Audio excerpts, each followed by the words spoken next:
부활하신 예수님께서 박해자였던 사울을 회심시키실 때 그를 회심시키신 목적이 이것이라고 아나니아에게 들려주신 것, 그게 무슨 말씀인가 하면 이방인에게 복음을 전하는 자, 이방인의 사도로 사울을 택하였다라고 하는 말씀입니다. 이 사실을 사울은 아나니아를 통해서 듣게 되는 것입니다. 자, 여러분, 하나님께서 사울을 회심시키시고 그 사명을 일깨워 주신 때가 주후 33년 가을이었습니다. 그런데 이 사울을 이방인의 사도로서 여러분 선교사로 파송하기 시작한 때는 주후 47년이었습니다. 이 말의 의미는 33년에 47년까지 여러분 14년이 지난 후에야 비로소 하나님께서 사울을 이방인의 사도로 보내셨다고 하는 말씀입니다. 여러분, 왜 하나님께서 약속하신 그 말씀을 그렇게 오랜 시간 지난 후에 이루시는 것일까요? 사실 우리가 하나님 앞에 믿음으로 기도하고 믿음으로 살아가면서 하나님의 약속이 더디 이루어진다고 하는 사실 때문에 우리는 신앙적인 갈등을 느낄 때가 적지 않습니다. 이를테면 내가 기도를 잘못했나? 내 기도가 부족한가? 내가 하나님의 기도에 응답을 받기 뭔가 부족하고 잘못된 것이 있는가? 어떻게 하면 기도의 응답이 내가 원하는 데 이루어질 수 있을까? 다른 사람들은 매 순간 매일 예수님과 동행한다고도 하고 예수님과 대화를 한다고도 하는데 나는 뭔가? 왜 하나님은 내가 나쁜 의도를 갖고 있지 않고도 하나님 앞에 기도를 드리는데 왜 하나님은 기도의 응답을 이렇게 더디 하시는 것일까? 이런 질문들이 우리 마음속에 꼬리에 꼬리를 물게 되면 때로는 신앙의 근본적인 질문까지 하게 되죠. 정말 하나님이 살아계시는 것일까? 내가 하나님을 아버지라 부르면서 기도하는 것이 내가 그냥 스스로 내가 하나님의 자녀라고 생각해서 지금 신앙생활을 하고 있는 것은 아닌가? 이런 상태에서 믿음 생활, 기도 생활을 계속하는 것은 맞는 것일까? 이런 마음의 의혹들이 생길 수 있습니다. 오늘 이 본문의 말씀을 통해서 하나님께서 우리에게 보여주시고자 하신 대단히 중요한 사실이 있습니다. 사울이 예수님의 부름을 받고 회심을 하고 그리고 사명이 무엇인지 왜 부름을 받았는지에 대한 사명을 깨달은 이후에 14년이라고 하는 시간이 지난 후에 비로소 이방인의 선교사로 파송을 받게 된다고 하는 이 사실, 여러분, 이것은 사실 우리들에게 대단히 중요한 것을 깨닫게 하는 것입니다. 다시 말씀을 드리지만 주 33년 가을에 사울이 예수님을 만났고 회심을 하고 그리고 사명을 깨닫습니다. 그 이후에 사울의 행보를 보면 정말 놀랍습니다. 사도행전 9장 19절부터 30절 그 짧은 말씀 속에 사울이 자신의 사명을 깨달은 이후에 어떻게 행동했는지를 비교적 간단하긴 하지만 굉장히 중요한 일들을 행했다는 사실을 우리에게 전해주고 있습니다. 다메섹에서 예수님을 만난 사울이 곧바로 아라비아로 달려옵니다. 그리고 아라비아에서 다시 다메섹으로 돌아와서 복음을 전하게 되고 이제 사도들을 만나게 되는데요. 갈라디아서 1장 16절 이하의 말씀을 보면 이렇게 말씀하십니다. 나는 부르심을 받자마자 내 주위에 누구와도 상의하지 아니하고 나보다 먼저 사도된 사람들과 의논하기 위하여 예루살렘으로 가지 아니하고 나는 곧장 아라비아로 갔습니다. 그리고 얼마 후에 다마스쿠스로 되돌아갔고 3년 후에 베드로와 함께 내가 전하는 이야기를 복음을 서로 비교해 보기 위하여서 예루살렘으로 올라갔습니다. 사실 사울이라고 하는 이 사람은 예수님의 부르심을 받고 난 다음에 자신을 부르신 이방인의 사도로서의 책임을 감당하기 위하여 자기가 할 수 있는 모든 일을 적극적으로 지금 감당하는 그런 모습을 보여주는 것입니다. 그렇게 행동하는 동안에 사울이 경험하는 것은 진퇴의 양난, 사면초가입니다. 무슨 얘기냐면 예수님의 사도들과 여러 믿음의 사람들이 사울이라고 하는 사람을 전혀 믿지 않습니다. 왜? 교회를 엄청나게 박해했던 사람이었거든요. 그러니까 사울이 교회를 접근하려고, 사도들을 접근하려고 하는 것은 저것은 전 아주 나쁜 수작을 지금 부리고 있는 것이다, 그렇게 생각하는 것입니다.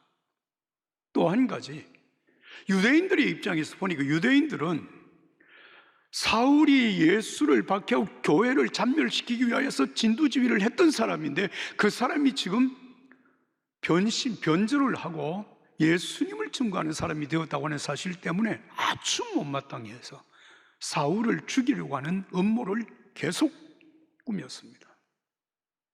이런 상황에서 여러분, 어디에도 어떻게 할 수 없는 사울이 여러분 다메섹에서, 예루살렘에서 떠나서 어디로 가는가 하면 다소라고 하는 자기 고향으로 돌아가서 조용히 시간을 보내게 됩니다.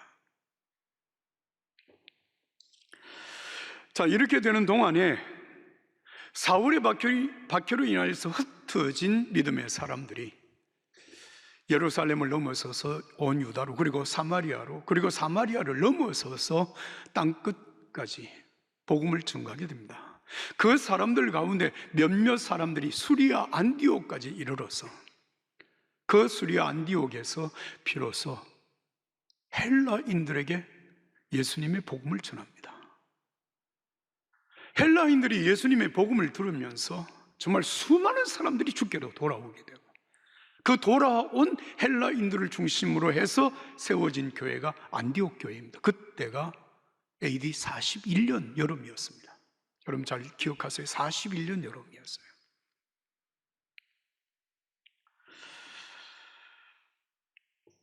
자, 여러분 이렇게 보면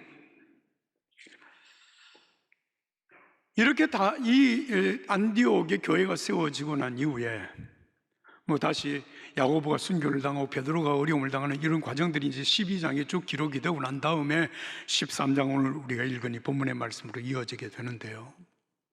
한번 13장 1절부터 5절의 말씀을 함께 읽어보겠습니다. 1절부터 5절의 말씀 다 같이 읽습니다.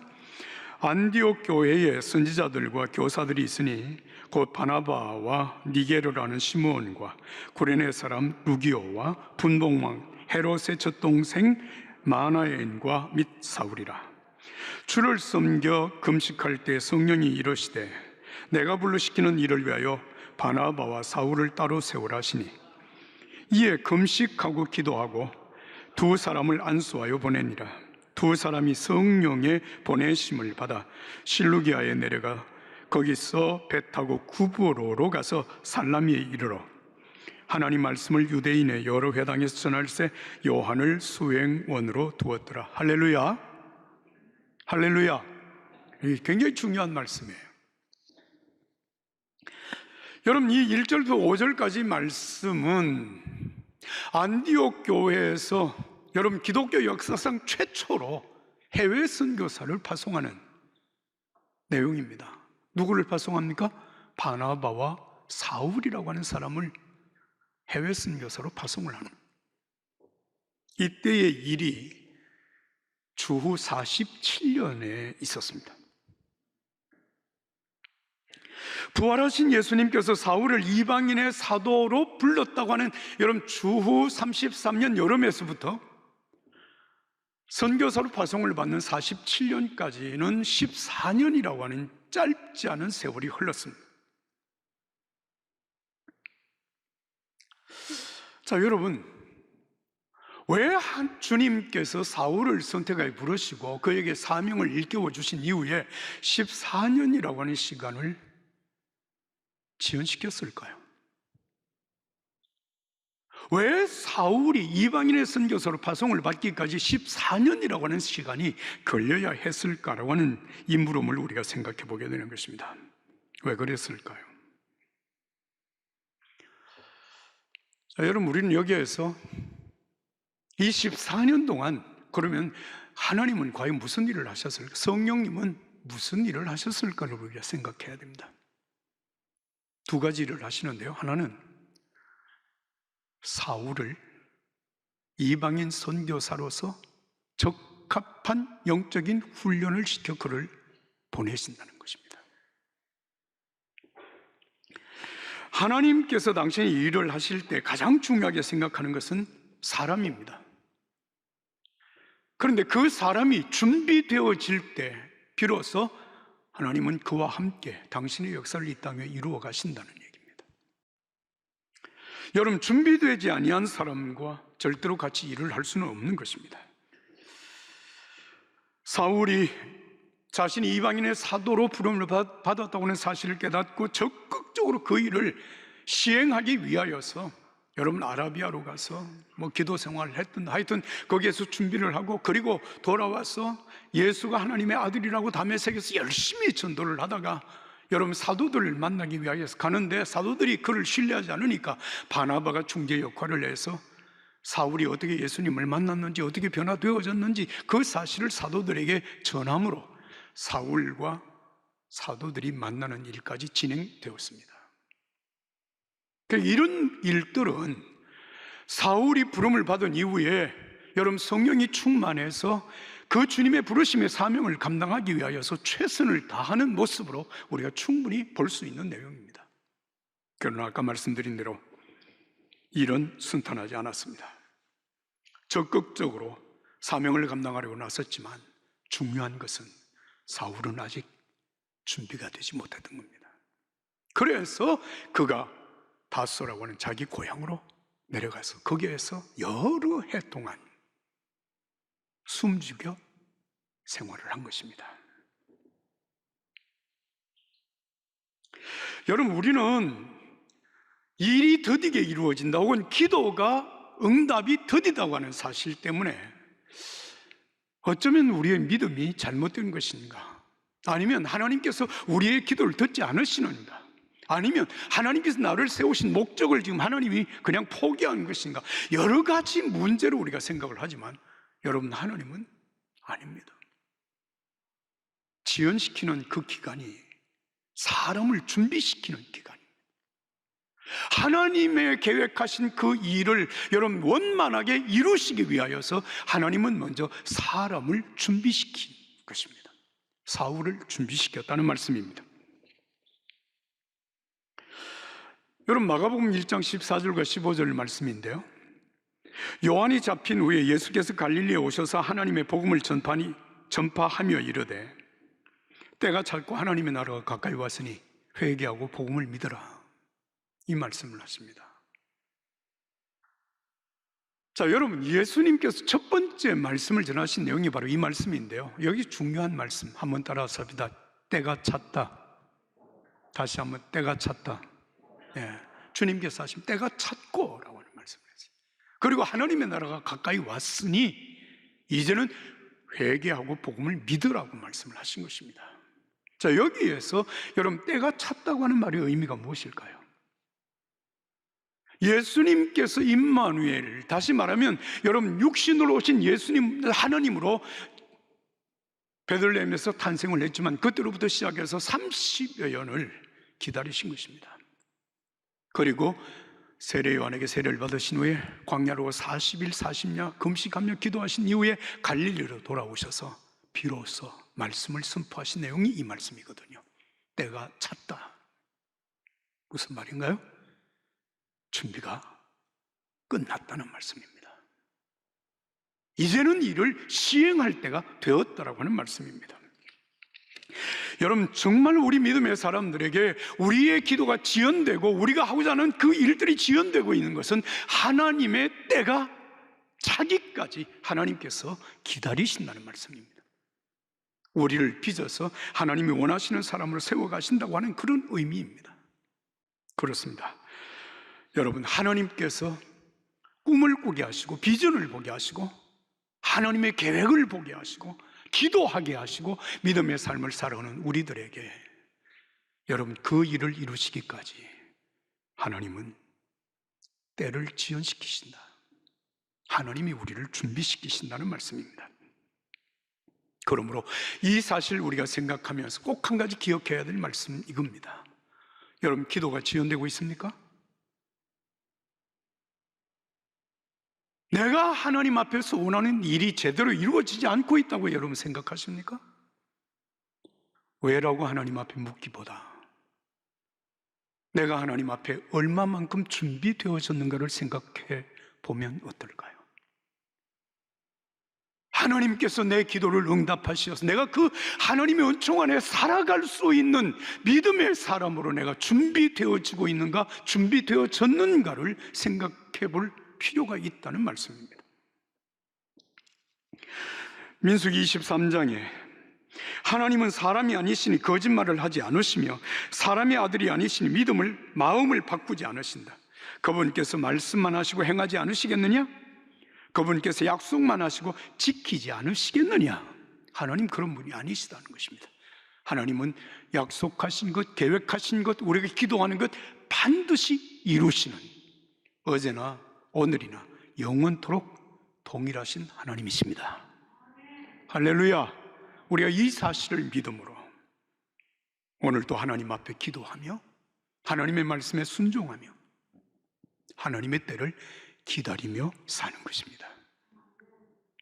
두 번째, 여러분, 하나님은 24년 동안 사울과 바나바와 사울을 선교사로 파송할 교회를 준비하셨습니다.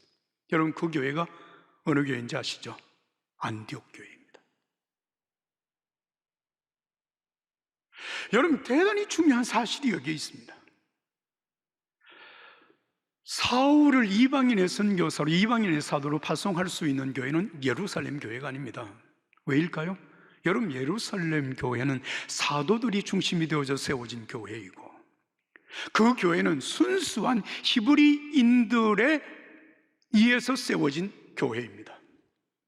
사도행전 6장에 보면 헬라파 유대인들과 히브리파 유대인들이 예루살렘 교회에 함께 공존하고 있었던 사실을 우리가 보았습니다. 그러나 사도행전 8장에서 박해가 시작이 되면서 사도들 외에 모든 교인들은 뿔뿔이 흩어집니다. 다시 말하면 예루살렘 교회는 유대인들만의 교회로 견고하게 세워진 것입니다. 그들은 하나님이 선택한 백성은 유대인들이고 히브리인들이고 구원은 히브리인들에게만 해당이 된다고 생각한 것, 여러분, 그것은 예수님의 사도들도 크게 다르지 않았습니다. 사도행전 1장 8절에 오직 성령이 너에게 임하시면 너희가 권능을 받고 예루살렘과 온 유대와 사마리아와 땅끝까지 이르러 내 증인이 되리라고 주님 말씀하셨지만 그들은 땅끝까지 나간다고 할지라도 여러분, 헬라파 유대인들에게 복음을 전하는 거지 헬라인들에게는 복음을 전할 생각을 하지 못하고 있습니다. 이런 예루살렘 교회가 여러분 이방인의 사도를 파송한다? 여러분 꿈에도 생각할 수 없는 일이에요. 이런 상황에서 하나님께서는 바울과 사울을 여러분 이방인의 선교사로 파송하기 위하여서 안디옥 교회를 준비한 것입니다. 안디옥 교회는 순수한 헬라인들로 구성되어진 교회입니다. 왜 이방인들에게 예수의 복음을 전해야 되는지를 가장 절실하게 알고 절실한 필요를 느끼는 교회는 안디옥 교회였습니다. 그리고 이 안디옥 교회가 여러분 41년 여름에 세워져서 43년에 사울을 초청하여 바나바와 사울이 1년 동안 그 교회에서 열심히 말씀을 가르침으로 44년이 되었을 때는 그리스도인이라고 하는 사람들에게 부름을 받았던 교회, 그리고 3, 4년이 지난 47년에 안디옥 교회에서 바나바와 사울을 선교사로 파송을 하게 되는 거예요. 자, 여러분, 이 안디옥 교회에서 47년에 선교사로 파송을 하게 될 때 이 안디옥 교회 구성 멤버들을 보면 선교사를 파송하기에 참 적절한 지도자들이 세워져 있었습니다. 여러분, 오늘 1절을 보시면 안디옥 교회 선지자들과 교사들이 있으니 바나바, 니게르라고 하는 시므온, 구레네 사람 루기오, 분봉 왕 헤롯의 젖동생 마나엔, 그리고 사울입니다. 이게 지금 여러분 안디옥 교회 중요한 지도자들 이름들입니다. 이 지도자들 5명의 이름은 여러분 그냥 오늘 우리들에게 있어서 뭐 김장로, 박장로, 이장로 그런 이름이 아닙니다. 이들의 신분이 굉장히 다양한 사람들입니다. 바나바는 예루살렘 교회로 파송받은 사람, 사울은 이방인의 사도로 부름받은 사람, 그리고 여러분 마나엔이라고 하는 사람은 헤롯 왕의 젖동생, 친동생으로서 상당한 권력과 어떤 힘을 가지고 있는 사람, 그리고 또 한 사람, 여러분 구레네 사람 루기오라고 하는 사람은 여러분 피부가 검은 사람입니다. 피부가 검은 사람입니다. 굉장히 다양한 사람들이 안디옥 교회 지도자로 세워져 있었습니다. 그리고 바나바와 이 지도자 사울, 그리고 이 지도자들의 가르침을 받은 안디옥 교회는 정말 영적으로 여러분 충분히 준비가 되어져 있는 교회. 그래서 오늘 이 본문의 말씀을 보면 안디옥 교회는 금식하며 주를 섬겼다. 그리고 금식하며 기도했다. 여러분 이게 안디옥 교회입니다. 그리고 안디옥 교회는 성령이 말씀하시는 말씀에 따라서 적극적으로 순종하고 여러분 그 말씀을 지켜가는 교회, 성령이 함께하는 교회였습니다. 이런 교회에서 비로소 바나바와 사울을 이방인의 선교사로 파송을 하게 됩니다. 사랑하는 여러분, 하나님께서 기도의 응답을 지연시키시는 것이 아니라 여러분 그 기도가 이루어지는 그 단계에서 사람이 준비되어져야 되고 여러분 조건이 형성되어져야 되는 것입니다. 하나님은 그 일을 이루어 가신 것입니다. 오늘 저와 여러분들이 이 하나님을 믿을 때, 오늘 우리의 상황이 더디고 도무지 일이 제대로 이루어지지 않는 것 같을 때 여러분 조급해하거나 불편한 마음을 갖기보다 하나님께서 하시는 일을 믿음으로 바라보시고 신실한 믿음으로 기도하며 말씀에 순종하며 기다리며 준비하는 저와 여러분들이 되실 수 있기를 예수님 이름으로 축복합니다. 마지막으로 제가 여러분들에게 마태복음 6장 30절에 34절의 말씀을 메시지 성경으로 읽어드림으로 오늘 말씀을 맺겠습니다. 아무도 보아주지 않는 들꽃의 겉모습에도 그토록 정성을 들이시는데 하물며 하나님께서 너희를 돌보시고 자랑스러워하시며 너희를 위해 최선을 다하시지 않으시겠느냐? 하나님과 그분의 일하시는 방식을 모르는 사람은 그런 일로 안달하지만 너희는 하나님을 알고 그분의 일하시는 방식도 안다. 너희는 하나님이 실체가 되시고 하나님이 주도하시며 하나님이 공급하시는 삶에 흠뻑 젖어 살아라. 뭔가 놓칠까 봐 걱정하지 마라. 너희 매일의 삶에 필요한 모든 것을 채워주실 것이다. 하나님께서 바로 지금 하고 계신 일에 온전히 집중하여라. 내일 있을지 없을지 모르는 일로 동요하지 마라. 어떠한 어려운 일을 닥쳐도 막상 그때가 되면 하나님이 감당할 힘을 주실 것이다. 할렐루야, 할렐루야. 사랑하는 여러분, 많은 참새보다 귀하다고 말씀하시는 저와 여러분들입니다. 덜에 핀 백합화, 여러분 공중에 나는 새보다도 훨씬 더 존귀한 믿음의 사람, 하나님의 자녀들, 바로 저와 여러분들입니다. 하나님께서 우리들을 통하여서 어떻게 일하시는지 우리는 오늘 이 말씀을 통해서 마음에 깊이 새기고 하나님의 행하실 그 일에 집중하고 믿음으로 오늘 기도하며 순종하며 하나님의 때를 기다리며 나가는 믿음의 사람들이 되기를 예수님 이름으로 축복합니다.